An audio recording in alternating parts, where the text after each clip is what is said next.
Hello, welcome to the Freedom from Anger podcast. Mr. James, joined by Mr. Jonathan. We're going to cover a few topics relating to New Year's. Hopefully, they can help you out and get you started on the right track for the year.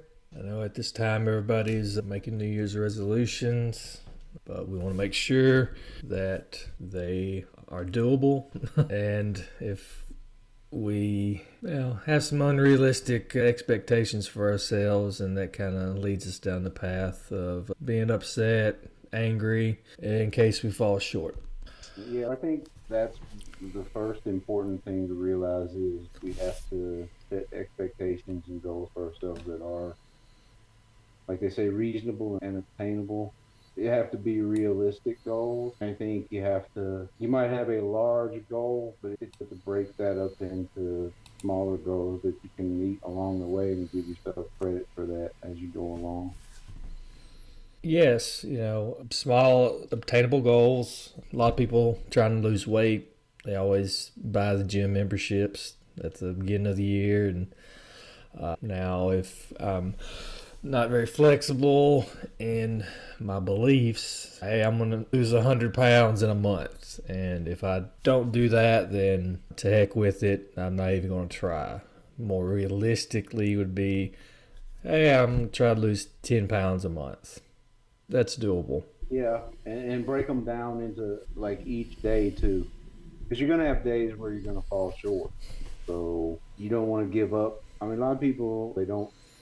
Like if the people that exercise, for instance, they may miss a day or two and then they just don't get back to it. It depends on how you look at it, because you'll fall short some days, but you just got to get back at it, I think. So that comes back to just changing the way we think about things and seeing it long term, but breaking that down into each day. So if I didn't accomplish what I wanted to today, it doesn't mean that I shouldn't get back at it and try again tomorrow. Again, the way we think makes a big difference. Yeah, and often people, they hit the ground running and they burn themselves out quick. You might join a gym and they're there every single day. And then once you do that for a few weeks, you kind of burn yourself out, and then you just stop going altogether. But like you said, making those little small changes can have a big impact. If you're trying to lose weight, like me, I need to stop drinking so much soda. Even though it might be diet, it's still not good for you. But tomorrow is the day that's going to start, right? Oh, yeah. Mr. Jonathan caught me drinking soda a little bit ago. When we're talking about the way we think about things, if I don't do something for a couple of days, instead of seeing that as a failure, it's good to build those days in, I think. Because when you were talking about going to the gym every day for a year is probably not, probably not good, because your body's going to need to rest some. And B, it's not realistic. So building those rest days in, I think, is actually a good thing. Oh, yeah. I mean, even if you're on a diet, having one cheat day a week or something is a pretty good idea. Mm-hmm. Yeah, and that'll definitely help not beating ourselves up, because we tend to be our own worst critic. But if I've already penciled in a cheat day a week, then I'm not going to feel as guilty if I do slip up and have that extra slice of pizza or whatever. Getting started this year on the right track all begins with how we view things, how we think. We need to try to avoid being inflexible. Tends to lead to a lot of heartache. And it's not a realistic way to go about trying to set up goals either. I'm not going to be able to do anything every day, and so building in that flexibility takes some pressure off. It's going to increase my chances of being successful. Yes, we talk a lot about Dr. Albert Ellis and his REBT therapy and all those absolutes. I must, should, always, never. Those absolutes tend to get us in trouble, and we place those unrealistic expectations on ourselves, and we get frustrated with ourselves, and then we at times turn that onto other people. A lot of the must that Dr. Ellis talked about is I must have approval and love from everyone. I must be competent and successful at everything that I do, which in reality we know for a fact that's not reality. Now, nobody's going to do everything. Yeah. And not everybody's going to love me. Not everybody's going to like me. I think that goes back to that includes the acceptance thing we talk about too. I have to realize that I'm not going to be everybody's favorite person and accept that. It's okay that if I'm not the most popular person in the world with everybody. We feel that need that I must be with somebody or I can't stand to be single, then that's an area you might want to explore a little deeper. Why do I feel this need? Latching on to people and usually ends up in a unhealthy relationship, a lot of codependency going on. My happiness, I can only be happy through someone else, even though I'm not happy internally. Right, and that always comes back, I think, to self-awareness and self-reflection and learning to be more comfortable with yourself. Because even when we started by talking about making changes for the new year and the whole resolutions thing, and a lot of people don't stick with them, but I think one thing that anybody listening to this might want to ask themselves is the changes I'm thinking about making for the new year, whether it's whatever it might be, are those changes primarily for me, or am I trying to make those changes so that I can see myself maybe being more acceptable to somebody else? Because I think that the things we do because we're trying to make ourselves better are going to be the things we're going to be more successful at. Yeah, because if I'm trying to make a change to impress somebody or try to make them think differently, then if I do make these changes and they don't give me a pat on the back or say good job, then it's going to be frustrating to me. Because I'm putting forth all this effort, I'm not getting the end result, but like you said, I'm not really doing it for me, I'm doing it for somebody else. So if I can do... And you are setting yourself up for an increased chance of seeing it as a failure, because you might make all the changes, but if your idea of success depends on somebody else's reaction to that, then you could actually make some successful changes that might be better for you, but because you don't get the reaction from them that you thought you were going to get, then you still see it as a failure. So really, I always think if I'm going to improve myself, it has to be for me. I mean, I think my relationships with other people will get better as a result of the positive changes that I make for myself. But I think self-improvement and becoming who I think is a better person for myself is always the best motivator. Oh, definitely. Totally agree with that. Because I'm sure all of us at one point in our lives try to impress somebody and try to make huge changes, try to fool somebody or whatever it might be. But ultimately, you are who you are.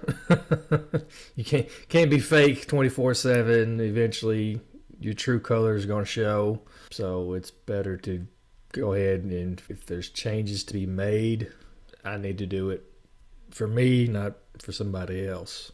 Yeah, and that makes there's so many things we can explore over time in this area. But as you were talking about that, it made me think about the Johari window and how there's different parts of ourselves that we let other people see and they don't see, and the part we're aware of and the part other people see, and just that whole public versus private side of us and what we want other people to see versus what we keep to ourselves, and all that's interesting.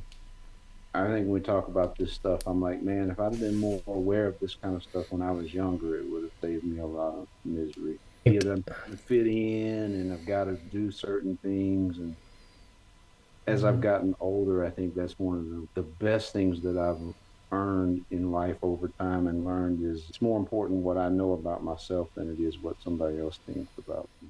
Yeah, that's definitely the truth. Like I said, I could have saved myself a whole lot of headache and heartache back in the day, but it seems that the way our society's built is you got to be a part of a group.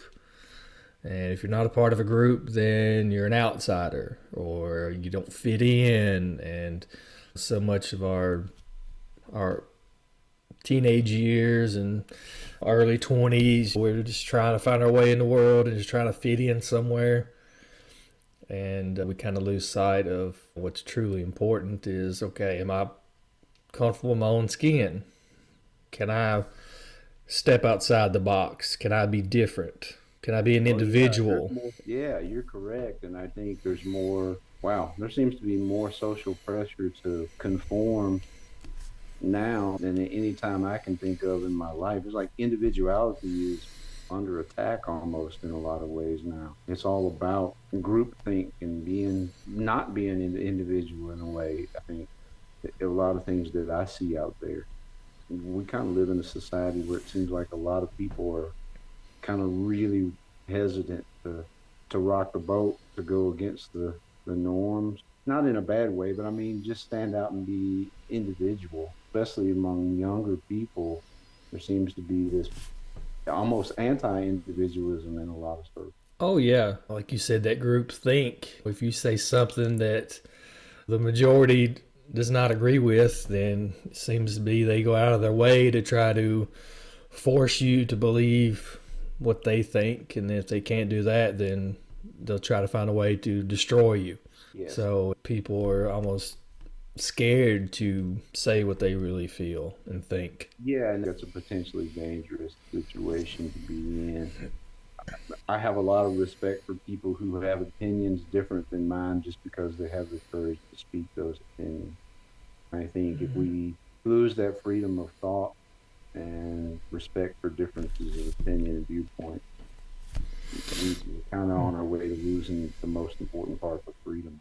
Yeah, and kind of going back to what we talked about a couple weeks ago when we posted our first podcast about the holidays, is you want to be around people that you're not going to agree with. But being able to actually open up and have a conversation with somebody that you don't agree with, that seems to be a lost art. It's either, if you don't think how I think, then I must punish you, or I got to try to get you on my side, that my way or the highway kind of deal, rather than just go, okay, I see where you're coming from. I don't agree. Fair enough.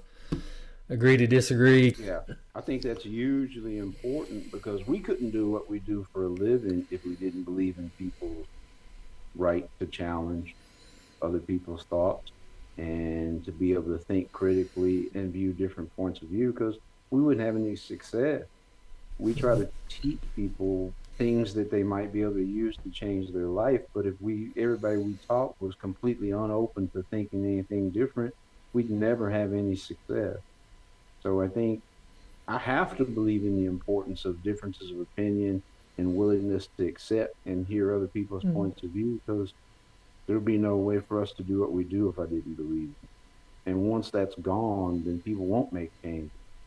Because I think about if I hadn't been open to listening to other people's opinions, none of my opinions about life would have probably ever changed. They might if I'd have seen, but much less so than if I hadn't been willing to think critically about my own views and been open to listening to other people's ideas. I would still think the same things that I thought when I was 18 or 19, and I'm in many, many ways a totally different person than I was. Yeah, it's the ability to grow as an individual.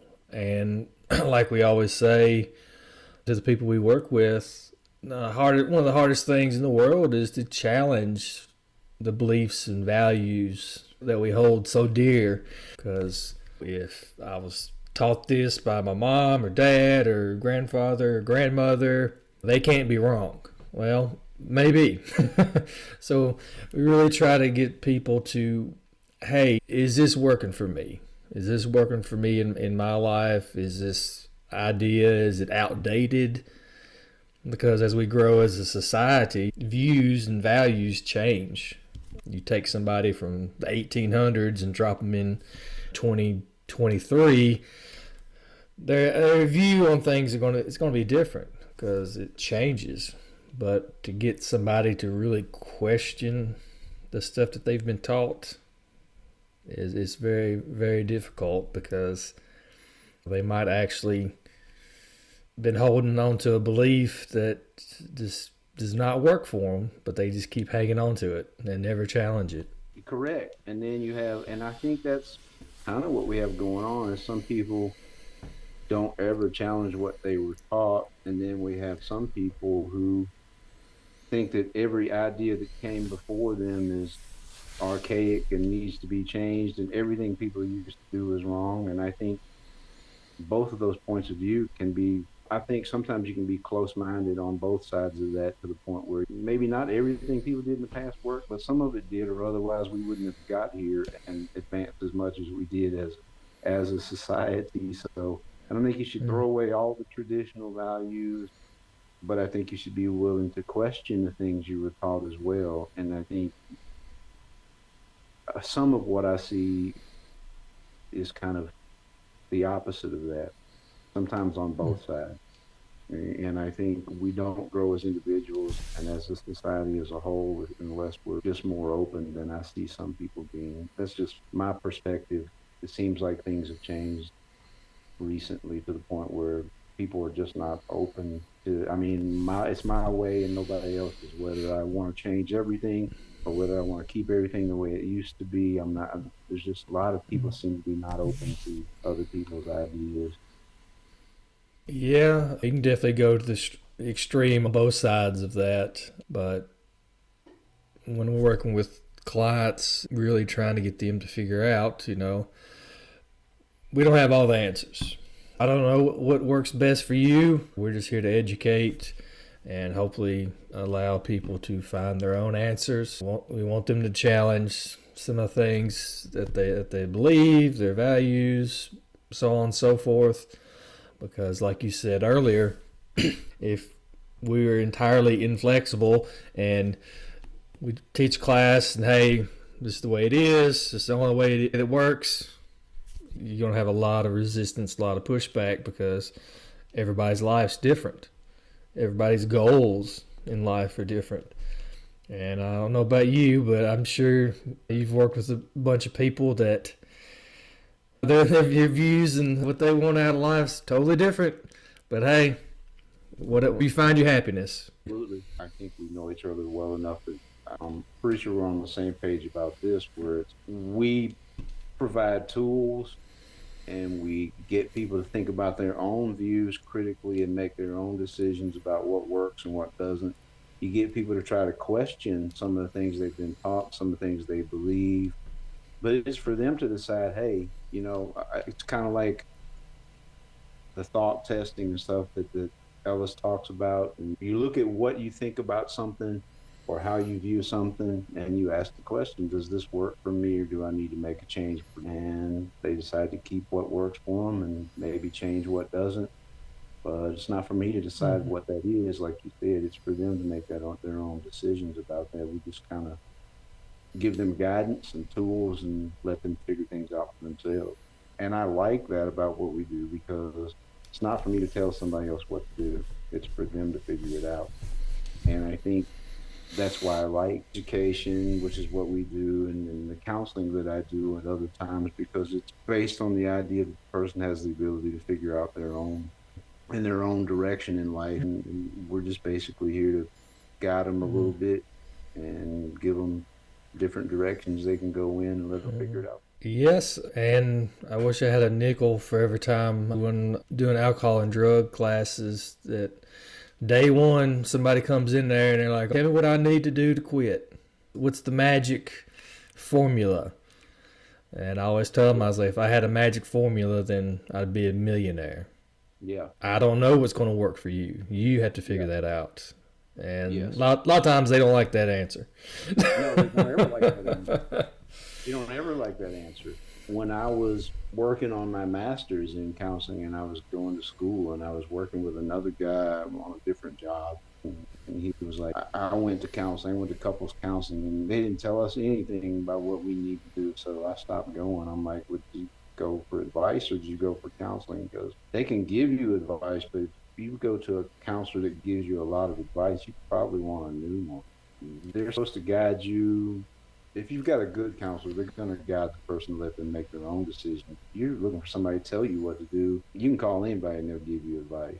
You probably have tons of everybody, him, you, me, everybody has tons of family members and so-called friends and acquaintances that can give us advice all day long. We can get that for free.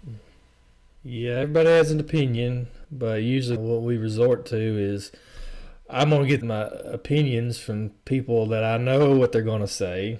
Um, Yeah, yeah, I'm not going to get opinions from somebody that might go against what I want to hear. right. Uh, we definitely got those buddies. Yeah, I'm only going to give my ideas to people that I think are going to agree with. Mm.